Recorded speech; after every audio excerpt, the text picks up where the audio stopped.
ఓం శాంతి 17/9/2025 సాకార ఈశ్వరీయ మధుర మహావాక్యాలు.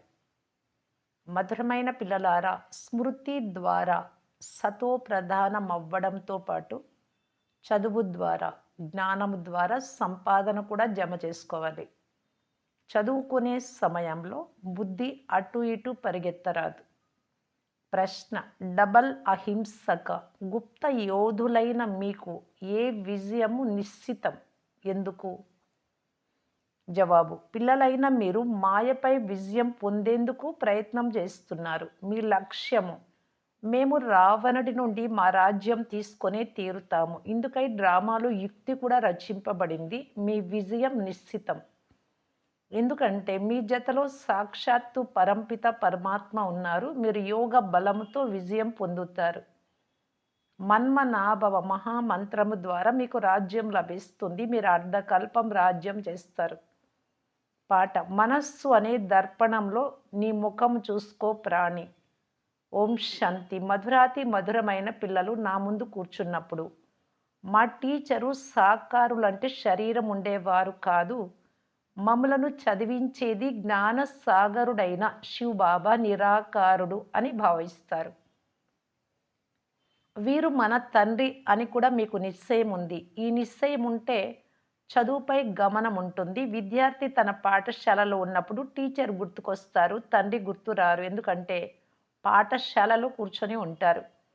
బాబా టీచర్ కూడా అయ్యారు అని మీకు కూడా తెలుసు. పేరునైతే పట్టుకోరాదు కదా. మనం ఆత్మలము అని, తండ్రితో వింటున్నాము అని గమనం ఉంచుకోవాలి. ఇలా ఎప్పుడూ జరగదు. సత్యుగంలో కానీ కలియుగంలో కానీ ఇలా జరగదు. కేవలం ఒక్కసారి మాత్రమే సంగమ యుగంలోనే జరుగుతుంది.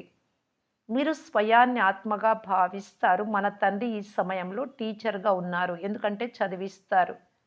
రెండు పనులు చేయాల్సి వస్తుంది. ఆత్మ శివబాబా ద్వారా చదువుకుంటుంది. ఇది చదువు యోగం కూడా అవుతుంది. చదివేది ఆత్మ, చదివించేవారు పరమాత్మ.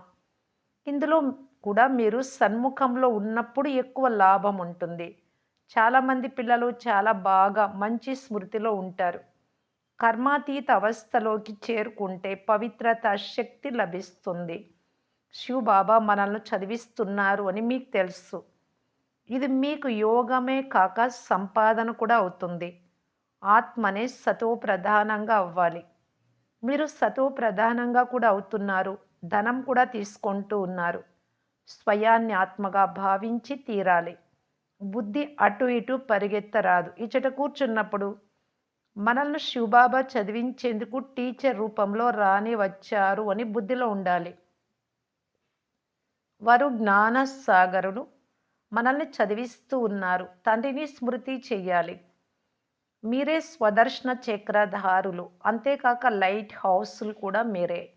ఒక కంటిలో శాంతిధామము, మరో కంటిలో జీవన్ముక్తి ధామం ఉంది. ఈ కళ్ళ విషయం కాదు. ఆత్మను మూడవ నేత్రం అని అంటారు. ఇప్పుడు ఆత్మలు వింటున్నాయి. శరీరం వదిలితే ఆత్మలో ఈ సంస్కారం ఉంటుంది. ఇప్పుడు మీరు తండ్రితో యోగం చేస్తారు. సత్యుగం నుండి మీరు వియోగులుగా ఉండేవారు. తండ్రి నుండి విడిపోయి ఉన్నారు అనగా తండ్రితో యోగం లేదు, సంబంధం లేదు.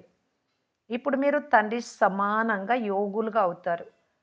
యోగము నేర్పించేవారు ఈశ్వరుడు. అందువలననే వారిని యోగేశ్వరుడు అని అంటారు. మీరు కూడా యోగేశ్వరుడి పిల్లలు. వారు యోగం చేసే పని లేదు, తండ్రి.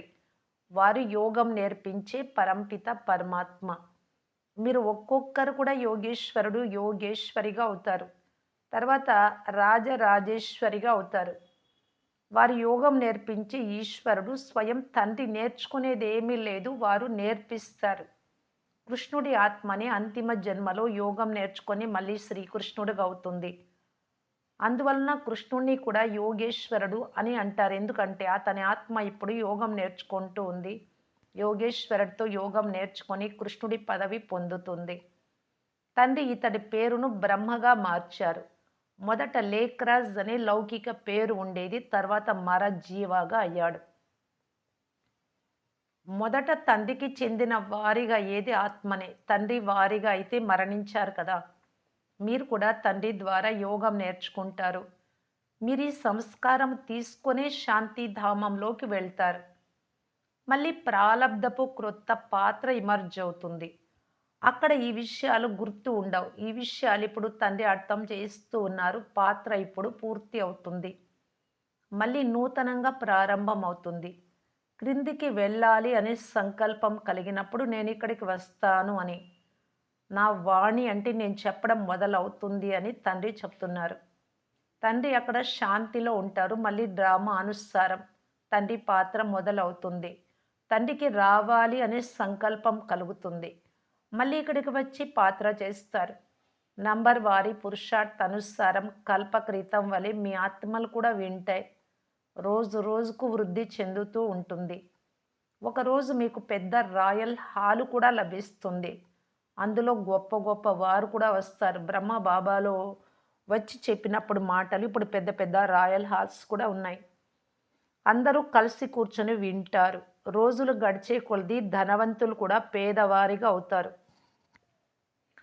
కడుపు వెన్నెముకకు తగులుకుంటుంది. అంటే ఆకలితో అలమటిస్తారు. రోకటి లావు వర్షం కురిస్తే పొలాలు మొదలైనవన్నీ మునిగిపోతాయి. ఇటువంటి ప్రకృతి ఆపదలు రానే వస్తాయి. వినాశనం అవుతుంది. వాటిని ప్రకృతి వైపరీత్యాలని అంటారు. వినాశనం తప్పకుండా జరుగుతుంది అని బుద్ధి కూడా చెప్తుంది. అటువైపు విదేశాల కొరకు బాంబులు కూడా తయారుగా ఉన్నాయి. ఇక్కడ భారతదేశం కొరకు ప్రకృతి ఆపదలు కూడా కాచుకొని ఉన్నాయి. ఇందులో చాలా ధైర్యం కావాలి. అంగదుడి ఉదాహరణ కూడా ఉంది కదా! అంగదుడిని ఎవ్వరు కదిలించలేకపోయారు. ఈ స్థితిని పక్కాగా చేసుకోవాలి. నేను ఆత్మను ఇలా సదా భావిస్తూ ఉంటే శరీర భావన నశిస్తూ ఉంటుంది. సత్యుగంలో సమయం పూర్తి అయినప్పుడు ఆటోమేటిక్గా ఈ శరీరం వదిలి చిన్న బిడ్డగా అవ్వాలి అని సాక్షాత్కారం అవుతుంది. ఒక శరీరాన్ని వదిలి మరో శరీరంలో ప్రవేశిస్తుంది ఆత్మ. అక్కడ శిక్షలు మొదలైనవి గర్భంలో ఉండవు. రోజులు గడిచిన కొలది మీరు దగ్గరకు వస్తూ ఉంటారు. నాలో ఉన్న పాత్ర బయటపడుతూ ఉంటుంది అని తండ్రి పిల్లలకు తెలుపుతూ ఉన్నారు. తండ్రి పాత్ర పూర్తి అవుతూనే మీ పాత్ర కూడా ఇక్కడ సమాప్తం అవుతుంది. తర్వాత మళ్ళీ సత్యుగంలో మీ పాత్ర మొదలవుతుంది. ఇప్పుడు మీరు మీ రాజ్యం తీసుకోవాలి. ఈ డ్రామా చాలా యుక్తిగా తయారు చేయబడింది. మీరు మాయపై విజయం పొందుతారైతే ఇందుకు కూడా సమయం పడుతుంది. ఒకవైపు వారు మేము స్వర్గంలో ఉన్నామని భావిస్తారు. ఇదే స్వర్గమని అంటారు. మరోవైపు పాటలలో భారతదేశానికి పట్టిన దుర్గతిని పాడుతూ ఉంటారు. ఇది ఇంకా తమో ప్రధానంగా అయిపోయింది అని మీకు తెలుసు. డ్రామా అనుసారం తమో ప్రధానం కూడా చాలా వేగంగా అవుతూ ఉంటారు. మీరిప్పుడు సతో ప్రధానంగా అవుతూ ఉన్నారు. ఇప్పుడు మీరు సమీపానికి వస్తూ ఉన్నారు. చివరికి విజయం మీదే. ఆహాకారాల తర్వాత జై జై ధ్వనులు వినిపిస్తాయి. స్వర్గంలో నేతి నదులు ప్రవహిస్తాయి. అక్కడ నెయ్యి మొదలైనవి కొని అవసరం ఉండదు. అందరి వద్ద తమ తమ ఫస్ట్ క్లాస్ ఆవులు ఉంటాయి. మీరు చాలా శ్రేష్టంగా అవుతారు. ప్రపంచ చరిత్ర భూగోళాలు మళ్ళీ రిపీట్ అవుతాయి అని మీకు తెలుసు.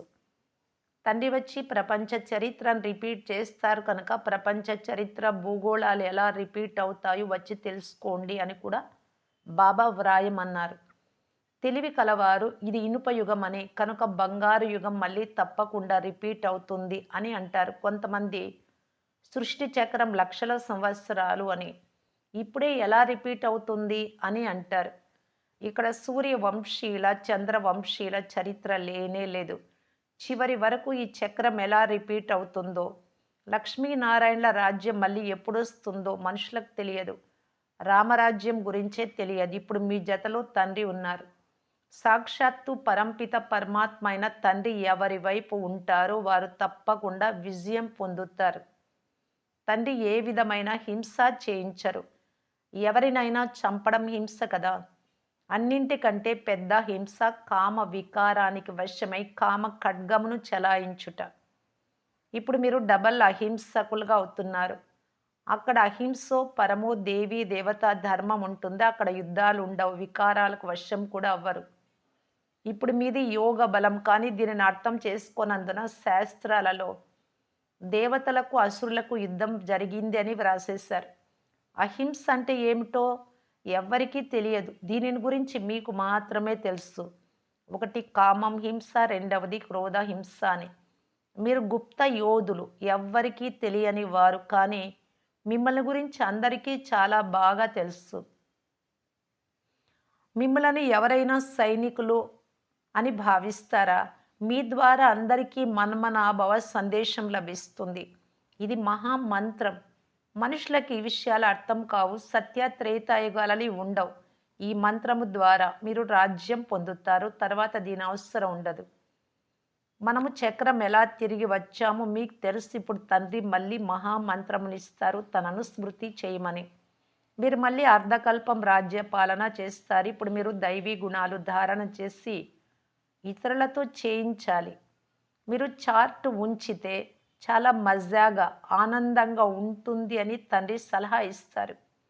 రిజిస్టర్లో గుడ్, బెటర్, బెస్ట్ ఉంటాయి కదా. స్వయం మీరు కూడా అనుభవం చేస్తారు. కొంతమంది బాగా చదువుకుంటారు, కొంతమంది గమనం ఉంచనందున ఫెయిల్ అవుతారు. ఇది అనంతమైన చదువు. మన తండ్రి టీచరే కాక గురువు కూడా అయ్యారు. ముగ్గురి పాత్ర తండ్రి, టీచరు, సద్గురువు పాత్ర ఇక్కడ కలసే కొనసాగుతుంది. జీవించి మరణించిన వారిగా అవ్వమని ఈ తండ్రి ఒక్కరు మాత్రమే చెప్తారు. మీరు స్వయాన్ని ఆత్మగా భావించి తండ్రిని స్మృతి చెయ్యండి. నేను మీ తండ్రిని బ్రహ్మ ద్వారా రాజ్యం ఇస్తాను అని తండ్రి చెప్తున్నారు. బ్రహ్మ మధ్యలో దళారి, ఇతనితో యోగం జోడించరాదు. ఇప్పుడు మీ బుద్ధి పతులకు పతి అయిన ప్రియుడైన శివుడితో లగ్నమై ఉంది. ఇతడి ద్వారా వారు మిమ్మలను తన వారిగా చేసుకున్నారు. స్వయాన్ని ఆత్మగా భావించి నన్ను స్మృతి చేయమని తండ్రి చెప్తున్నారు. ఆత్మలైన మనం పాత్ర పూర్తి చేశాము. ఇప్పుడు తండ్రి వద్దకు మన ఇంటికి వెళ్ళాలి. ఇప్పుడు మొత్తం సృష్టి అంతా తమో ప్రధానంగా ఉంది. పంచతత్వాలు కూడా తమో ప్రధానంగా ఉన్నాయి. స్వర్గములు అన్నీ క్రొత్తవిగా ఉంటాయి. ఇక్కడ వజ్ర వైడ్యూర్యాలు ఏవీ లేవు. సత్యుగంలో మళ్ళీ ఎక్కడి నుండి వస్తాయి? ఇప్పుడు ఖాళీ అయిన గనులన్నీ మళ్ళీ నిండుతాయి. గనుల నుండి త్రవ్వి తీసుకువస్తారు. అన్నీ క్రొత్త వస్తువులే ఉంటాయి కదా. లైట్లు మొదలైనవన్నీ సహజమైనవిగా ఉంటాయి. సైన్స్ ద్వారా ఇక్కడ నేర్చుకుంటూ ఉన్నారు. అక్కడ ఈ సైన్స్ కూడా ఉపయోగపడుతుంది.